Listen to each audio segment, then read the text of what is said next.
Here in San Diego, the USS Midway Museum hosted its annual 9/11 tribute. It's billed as the largest on the West Coast. Many first responders who were sent to New York were from San Diego. And today, our 10 News reporter Cassie Carlisle spoke with a firefighter who was relatively new to the job when 9/11 happened. Cassie.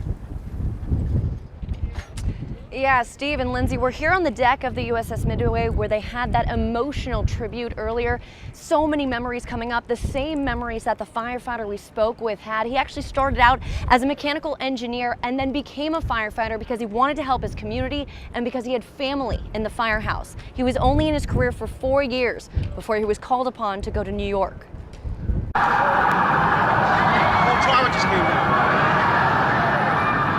September 11th, 2001, the day terrorists hijacked 2 planes and flew into the Twin Towers of the World Trade Center in New York City. Nearly 3,000 lives taken. The work days later calling crews from around the country. On the pile, it is even more daunting than when you're off of it, and figuring out where you've been and where you've looked and where's the potential to find someone who might still be alive. Battalion Chief Matt Nilsson was sent over to get a communications network up.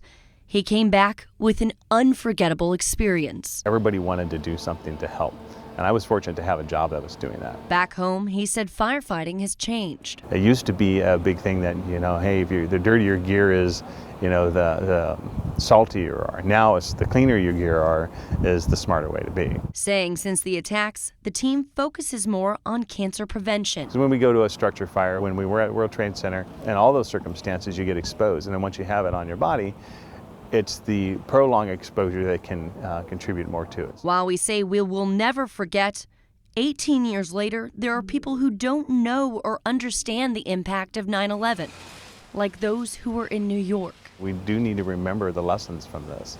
Remember how we came together as a country under this type of attack.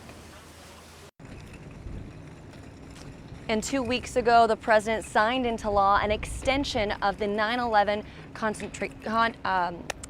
fund that will help those first responders who have health problems because of those attacks. Now, Nielsen said that he was just thankful to represent San Diego when he went over to New York in their time of need. Reporting live here on the Midway, Cassie Carlisle, 10 News.